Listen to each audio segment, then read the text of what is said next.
ಕನ್ನಡದಲ್ಲಿ ವರ್ಷಕ್ಕೆ 400 ಸಿನಿಮಾ ಬರುತ್ತೆ. ದಿನಾ ಒಂದು ಚಿತ್ರ ನೋಡಿದ್ರೂ ಬರೋ 400 ಸಿನಿಮಾ ನೋಡೋಕ್ಕಾಗಲ್ಲ. ಅಭಿಮಾನಿ ದೇವರುಗಳು ಅವರು ಥಿಯೇಟ್ರಲ್ಲೇ ಠಿಕಾಣೆ ಉಡಬೇಕಾ? ಈಗ ತಪ್ಪಿ ಯಾರ್ದು? ಮೋಸ ಮಾಡಿದವ್ರದ, ಮೋಸ ಹೋದವ್ರದ, ಕನ್ನಡ ಚಿತ್ರರಂಗದ ಬಗ್ಗೆ ಕೆಟ್ಟದಾಗಿ ಮಾತಾಡ್ತಾರಲ್ಲ ಅವ್ರದ. Investing in cinemas without cinema knowledge is injurious to you, your family and the audience too. Annadata sukhi bhava. ಅನ್ನದಾತ ಸುಖಿ ಭವ. ದೇಶದ ಬೆನ್ನೆಲುಬು ರೈತ ಅಂದರೆ ಅನ್ನದಾತ. ಹಾಗೆ ನಮ್ಮ ಚಿತ್ರರಂಗದ ಅನ್ನದಾತ ನಿರ್ಮಾಪಕ. ಇದನ್ನು ಹೇಳಿದವರು ಕನ್ನಡದ ಮೇರುನಟ ಡಾಕ್ಟರ್ ರಾಜ್ಕುಮಾರ್ ಅವರು. ಅಭಿಮಾನಿಗಳನ್ನು ದೇವರು ಅಂತ ಹೇಳಿದ್ದಾರೆ. ಅನ್ನದಾತ ಸುಖಿ ಭವ ಎನ್ನುವ ಕಾರ್ಯಕ್ರಮನ ನಮ್ಮ ಕನ್ನಡದ ನಿರ್ಮಾಪಕರಿಗಾಗಿ ಒಂದು ಸಹಾಯ ಆಗಲಿ ಅಂತ ನಮ್ಮ ತಂಡದಿಂದ ನಾವು ಈ ಕಾರ್ಯಕ್ರಮನ ತಂದಿದ್ದೀವಿ. ಅನ್ನದಾತ ರೈತ ಹಾಗೂ ನಿರ್ಮಾಪಕ ಇವರಲ್ಲಿ ಒಂದು ಕಾಮನ್ ಪಾಯಿಂಟ್ ಇದೆ. ಹೇಗೆ ರೈತ ಹುತ್ತು ಬಿತ್ತು ಬೆಳೆಯನ್ನು ತೆಗೆದು ಆಮೇಲೆ ಆ ಬೆಳೆಗೆ ಸರಿಯಾದ ಬೆಲೆ ಸಿಗದಲೇ ಆತ್ಮಹತ್ಯೆ ಮಾಡ್ಕೋತಾನೋ ಅದೇ ಪರಿಸ್ಥಿತಿ ಆಗಿದೆ ನಮ್ಮ ಚಿತ್ರ ನಿರ್ಮಾಪಕರದು ಕೂಡ. ಯಾಕೆಂದರೆ ಅವರು ಹೂಡಿಕೆ ಮಾಡ್ತಾರೆ, ಮಾಡಾದ್ಮೇಲೆ ಚಿತ್ರನ ನಿರ್ಮಾಣ ಮಾಡ್ತಾರೆ. ಅದಾದಮೇಲೆ ಕೆಲವು ಪರದೆ ತನಕ ಬರುತ್ತೆ, ಕೆಲವು ಪರದೆ ತನಕ ಬರೋದಿಲ್ಲ, ಕೆಲವು ಅರ್ಧಕ್ಕೆ ನಿಲ್ಲುತ್ತೆ, ಕೆಲವು ಪರದೆ ಮೇಲೆ ಬಂದರೂ 1-2 ದಿನ ಅದರದ್ದು ಕತೆ. ಅದಾದಮೇಲೆ ನಷ್ಟ ಅನುಭವಿಸಿ ಮನೆಗೆ ಹೋಗ್ತಾನೆ. ಅದೆಲ್ಲ ಆಗದೆ ಇರಬೇಕು ಅನ್ನೋದೇ ಈ ಕಾರ್ಯಕ್ರಮದ ಉದ್ದೇಶ. ನಿರ್ದೇಶಕನ್ನ ಕ್ಯಾಪ್ಟನ್ ಆಫ್ ದ ಶಿಪ್ ಅಂತಾರೆ. ಹಾಗೆ ಪ್ರೊಡಕ್ಷನ್ನು, ಸೆಟ್ಟು, ಯೂನಿಟ್ಟು, ಡಿಸ್ಟ್ರಿಬ್ಯೂಟ್ರು, ಎಕ್ಸಿಬಿಟ್ರು, ಆರ್ಟಿಸ್ಟು ಮತ್ತು ಇನ್ನೂ ಇತರರು ಇವರೆಲ್ಲರೂ ಆ ಹಡಗಿನಲ್ಲಿ ಪ್ರಯಾಣ ಬೆಳೆಸ್ತಾರೆ ಅವರ ಕನಸನ್ನು ಸಾಕಾರ ಮಾಡ್ಕೊಳ್ಳೋಕ್ಕೆ. ಆದರೆ ಅಪ್ಪಿ ಏನಾದರೂ ಆ ಸಮುದ್ರದಲ್ಲಿ ಆ ಹಡಗು ಯಾವುದಾದ್ರೂ ಬಂಡೆಗೆ ಡಿಕ್ಕಿ ಹೊಡೆದ್ರೆ, ಆವಾಗ ಆ ಶಿಪ್ಪಿಗೇನಾದರೂ ಒಂದು ತೂತು ಬಿದ್ದರೆ director, set, production, unit, artist, distributor, exhibitor ಇವ್ರಿಗೆಲ್ಲರಿಗೂ ಲೈಫ್ ಜಾಕೆಟ್ಸು ಅಥವಾ life saving boats, tube, tyre ಅಂತ ಹಲವಾರು ಸಿಕ್ಕಿ ಅವರು ದಡ ಸೇರ್ಕೊಂಡ್ಬಿಡ್ತಾರೆ. ಆದರೆ ಆ ತೂತು ಬಿದ್ದಿರೋ ಶಿಪ್ಪೆ ಕೊನೆಗೆ ಮುಳುಗೋದು. ಆದ್ದರಿಂದ ಆ ತೂತು ಬಿದ್ದಿರೋ ಶಿಪ್ಪು ದಡ ಸೇರಬೇಕು ಅನ್ನೋ ಉದ್ದೇಶದಿಂದ ನಾವು ಈ ಒಂದು ಕಾರ್ಯಕ್ರಮನ ತರ್ತಾ ಇದ್ದೀವಿ. ಈಗ ತೂತು ಬಿದ್ದಿರೋ ಹಡಗು ಅಂತ ಹೇಳಿದ್ನಲ್ಲ, ಅಂದರೆ ನಮ್ಮ ನಿರ್ಮಾಪಕ, ಅನ್ನದಾತ, ಪ್ರೊಡ್ಯೂಸರ್. ಈಗ ತಪ್ಪಿ ಯಾರ್ದು? ಮೋಸ ಮಾಡಿದವ್ರದ, ಮೋಸ ಹೋದವ್ರದ, ಅಥವಾ ಕನ್ನಡ ಚಿತ್ರರಂಗದ ಜ್ಞಾನ ಪರಿವೇ ಇಲ್ಲದೆ ಬಂಡವಾಳ ಹೂಡಿ ಲಾಸ್ ಆಗಿ ಆಮೇಲೆ 4 ಜನದ ಮುಂದೆ ಕನ್ನಡ ಚಿತ್ರರಂಗದ ಬಗ್ಗೆ ಕೆಟ್ಟದಾಗಿ ಮಾತಾಡ್ತಾರಲ್ಲ ಅವ್ರದ. ಈಗ ಒಂದು ಸಣ್ಣ ಉದಾಹರಣೆ ತಗೊಳ್ಳೋಣ.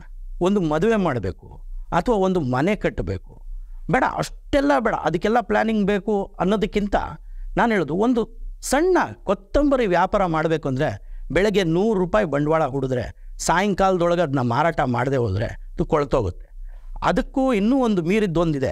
ಏನು ಅಂದರೆ, ಬೆಳಗ್ಗೆ ನೀವು ಬಂಡವಾಳ ಹೂಡಿದ್ಮೇಲೆ ಅದಕ್ಕೆ ಚೆನ್ನಾಗಿ ನೀರು ಹಾಕಿ ಎಲ್ಲ ಮಾಡಿ ಸಾಯಂಕಾಲ ತನಕ ಕಾಪಾಡಿಕೊಂಡು ಹೋದರೆ ಮಾರಾಟ ಮಾಡ್ಬೋದು, ಇಲ್ಲದೆ ಹೋದರೆ ಆಗಲ್ಲ.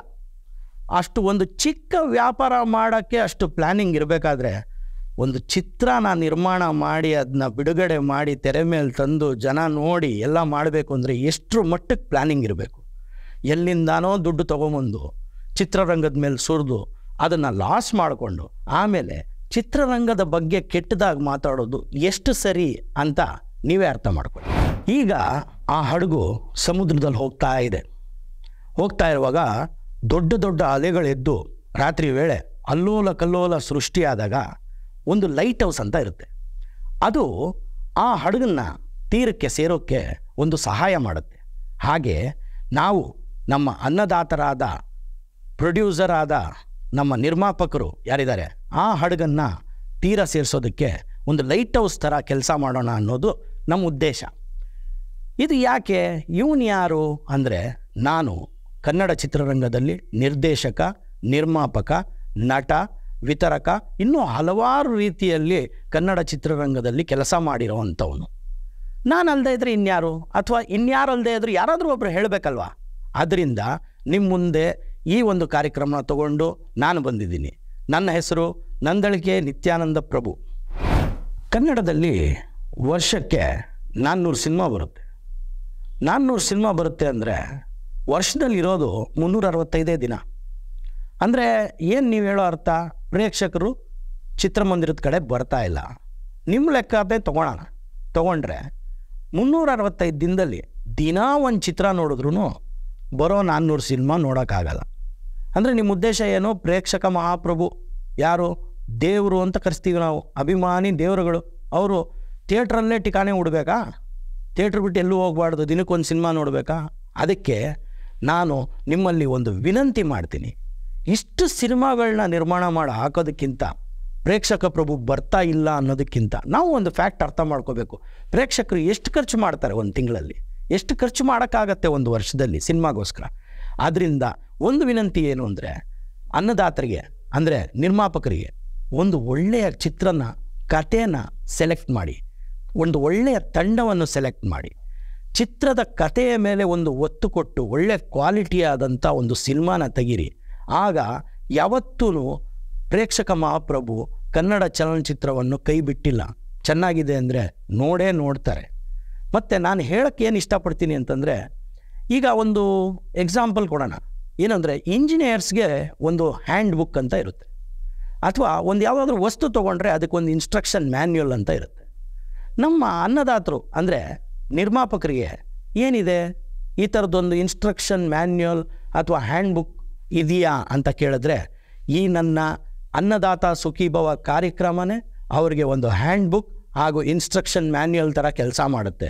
ನನ್ನ ಮುಂದೆ ಬರುವಂಥ ಎಪಿಸೋಡ್ಸಲ್ಲಿ ಒಂದು ಚಿತ್ರವನ್ನು ಬಿಗಿನಿಂಗ್ ಆನ್ ದ ಟೇಬಲಿಂದ ಹಿಡಿದು ಫೈನಲ್ ಫಿನಿಶ್ಡ್ ಪ್ರಾಡಕ್ಟ್ ತನಕ ಹೇಗೆ ಮಾಡ್ಬೋದು ಅನ್ನೋದನ್ನ ಎಕ್ಸ್ಪ್ಲೇನ್ ಮಾಡಿ, ಅನ್ನೋದನ್ನ ನಿಮಗೆ ತಿಳಿ ಹೇಳೋಕ್ಕೋಸ್ಕರನೇ ಮಾಡಿರೋಂಥ ಕಾರ್ಯಕ್ರಮ. ಇದು ಬರೀ ನಿರ್ಮಾಪಕರು ಮಾತ್ರ ನೋಡಬೇಕಾ ಕಾರ್ಯಕ್ರಮ ಅಂದರೆ ಇಲ್ಲ.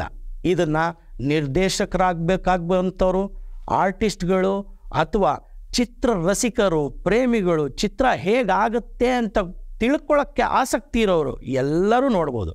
ಆದರೆ ನಿರ್ಮಾಪಕರಿಗೋಸ್ಕರ ಅನ್ನದಾತ ಸುಖೀಭವ ಅಂತ ಏನಕ್ಕೆ ಮಾಡ್ತಾಯಿದ್ದೀನಿ ಅಂದರೆ, ಬಂಡವಾಳ ಹೂಡೋರು ಅವರು, ಹಣ ಇನ್ವಾಲ್ವ್ ಆಗಿರುತ್ತೆ.